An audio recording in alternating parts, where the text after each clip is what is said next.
So, you want to become good at math. Based on all the movies and shows, we were told that math is for people that have high IQ and natural talent. But actually, become good at math is pretty easy, even if you don't think you have the math gene. So take me as an example. My name's Han. I graduated from Columbia University. I studied math and operations research. Because I majored in math and I got pretty good grades, some people assume that I was naturally smart. Little did they know, I was failing my math classes in high school. Well, the material just didn't make sense to me. I couldn't understand what the teacher was talking about in the class. I remember that every time when I asked for help, I can see the frustrations in their eyes because I'm just so confused. Being defeated by a math problem and just constantly looking dumb really didn't help my self-confidence. I always procrastinated in terms of studying math or doing math homework back then because I know that every time I tried the problems, I just couldn't figure it out no matter how long I try, and that's just such a negative experience. So I end up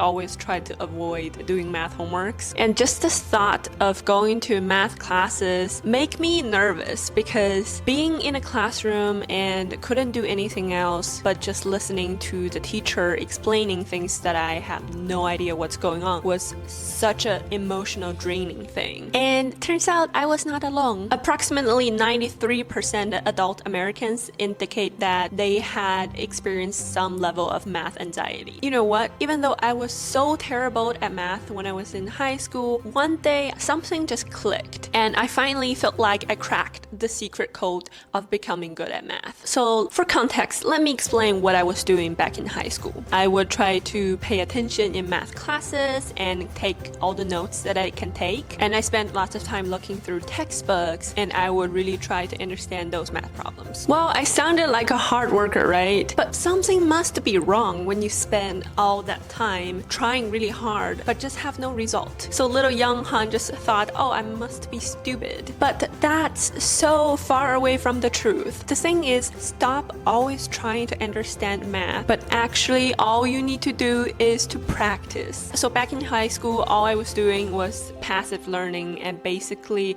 no active learning. So passive learning basically means you receive information from outside sources and you try to internalize it, such as listening to lectures or reading or watching demonstrations. So active learning, on the other hand, means you have to actively involved in the learning process, like engaging in discussions, practicing questions, and teaching others. And there's so many research shows that passive learning are not as effective as active learning in math and science education. So in real life, we use math to help us solve problems, like calculating how much tip you should leave. And in school, they test your math skill by asking you to solve math problems. So either way, you need to know how to use math by practicing it. You wouldn't say you can drive a car just by watching someone else drive and remembering all the traffic rules. You have to get into the car and practice. So you really don't have to spend a lot of time trying to understand math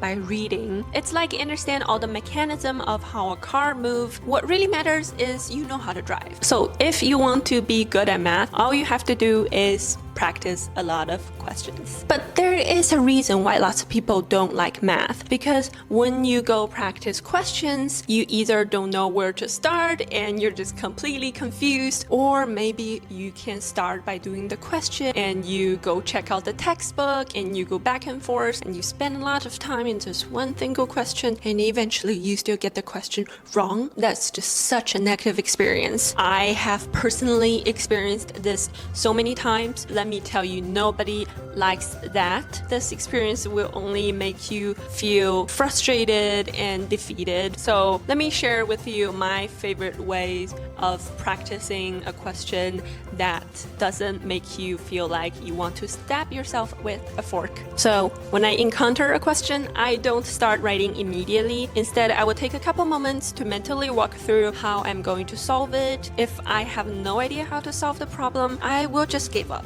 Yes, you heard me right. I will just give up. Instead, I will just go look at the answer of the question. I take time to thoroughly understand the answer and its approach at each step. Once I've grasped the solution, I set the answer aside and try to solve the question on my own, and I will write each step down. This time, I won't give up too easily. I will make a genuine effort to apply what I just learned from the answer, and once I complete the solution, I compare it to the answer key once again. If I realize I've done it incorrectly or I'm stuck at a point that I can't quite recall, I will just repeat the process, understand the answer, then attempt the question again independently until I get it right. So a couple reasons of why I think this way of practicing a question is really effective. Okay, I just want to take a quick break and share that I basically only use my iPad to study math. I take notes and do all the homeworks and all the practice questions on my iPad. The great part of using my iPad to study is that I don't have to carry all the papers and the books and pencil with me all the time, and I can like copy and paste all the notes that I want. And also I have just so many materials in there. But the only downside is that I kind of miss writing on paper. You know, there's just something satisfying about writing on real paper with a real pencil. That's why I was so excited to discover the sponsor of this video, Paperlike.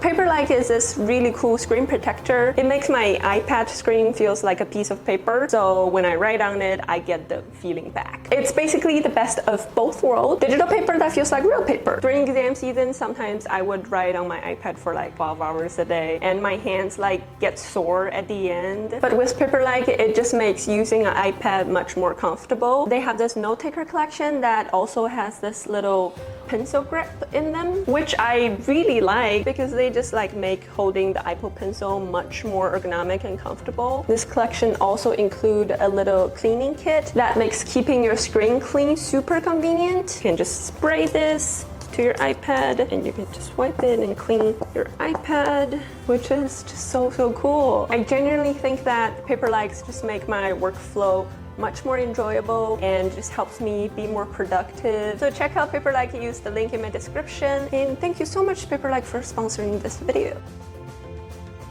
So a couple reasons of why I think this way of practicing a question is really effective. It really saves time, and I think it's a really efficient way of using your time. So instead of spending a lot of time trying to figure out a question on your own, and you might not even on the right track, you might be completely in the wrong chapter, you could have used that time to practice like multiple questions. And I'm not saying that there's absolutely no value of trying really hard to figure out the question on your own. All I'm saying is that if you look at a question and you don't know how to do it, and you probably will spend a lot of time going back to the textbook and trying to figure it out on your own, you could have used that time to actually look at the correct answer and try to understand the correct way. Because the purpose of practicing a question is to learn from this practicing session. So it really doesn't matter if you get the question wrong or right the first time when you try this answer. It really matters is, are you moving on before you actually know how to answer the question? Compared to those scenarios, first is that I did a question, I got it wrong, and I got so upset, so I move on. Or the second one is that I know I probably can't do it independently, then I look at the answer and I learn every single step, and then now I do the question again, and this time I try really hard so I know how to actually do the question. So instead of spending the majority of the time in trying to figure out the question on your own, spend the time on you can actually do this question. The key is that don't move on to the next question until you can do the question independently on your own. You are 100% checked that you know how to do the question. Don't try to just understand math by reading it. You should make sure you understand the questions by practicing it and distribute your time more efficiently. Another common concern is that, if you just look at the answer and you do the question, you're just memorizing it. You don't actually understand the question. So the way I think about it is that if I actually understand the math, then I understand the logic behind it. Example, for a question, it's given A and the answer is D. I know the logic behind each step. I know given A, it should lead to B, and I know given B, it lead to C, and given C, it lead to D. Well, if I'm just memorizing it, I probably will just memorize, oh, given A, then D. So the Feynman technique, which is a famous technique that helps people to understand things better, is invented by Nobel Prize winner Richard Feynman. It basically means that if you want to test yourself whether you fully understand something, you explain it to someone else. Ideally, that someone doesn't have lots of background on what you're talking about. Imagine you're explaining it to a child, and if you can really explaining everything using the simplest language, then you fully understand this thing. I use this technique sometimes. I just pretend I'm teaching someone else, or it's actually even better when someone asks me a question, I would just try to explain it to them. That's a really good way to test whether you fully understand the question or not. And a thing that I always say is that you might think that you're bad at math, but you're not. I truly believe that everybody can become good at math, and everybody experience some level of math anxiety, and that's completely normal. Even though I study some pretty high-level math in college, and I still had the same feeling as before. Sometimes if I skipped one class, I couldn't understand the next class completely. The first step of becoming good at math is to believe that you can become good at math, and whatever you're experiencing, that's completely normal. Just the nature of math, it has layers that you cannot skip. So when you feel like sometimes you don't understand math, why it doesn't make any sense, because each new concept, each new topic is built on its previous knowledge. For example, if you want to learn calculus, you have to learn pre-calculus first, which means you probably need to learn algebra, geometry, and trigonometry, and all those subjects has its own fundamental knowledge as well. And all those knowledge basically can form a giant network, and this is also why schools have prerequisites for STEM subjects. So if you feel very lost in your calculus class and you're very confused why the teacher jumped from one step to another step, and everyone else seems like, oh, they just understand it and you have no idea what's going on, it's probably because that's like a concept node that you're missing, and they assume you have the background, so they don't always explain it. And when you're like facing a new problem, or like you're learning a new concept and you felt like you're slower than everyone else, it's not because you're stupid or anything. It's probably because you're not familiar with all the fundamental knowledge enough. It's because you're probably pausing at each step and trying to understand at each step, trying to make sense to yourself, while someone else that's really familiar with all those concepts, they can just like jump through those and then without even need to think too hard about it. Your brain is always working, and it's slower in terms of like reasoning, processing, and conscious thinking. Like when you heard most of things the first time, your brain is trying to understand them. Have you experienced something like you read a book and every single word is going into your head, but after like a couple sentences, and then you realize, oh shoot, I actually didn't read anything, and you have to read the sentence again because you are not processing them. You are not using your conscious brain to think them. And this part of your brain, this slow brain you're using, is when problem solving and reasoning happens. And on the other hand, we also have this fast brain that we relies on recognizing patterns and intuition thoughts, or like gut feelings. You really don't need to even think about it, and your brain just automatically processed it for you really fast before you even realized it. For example,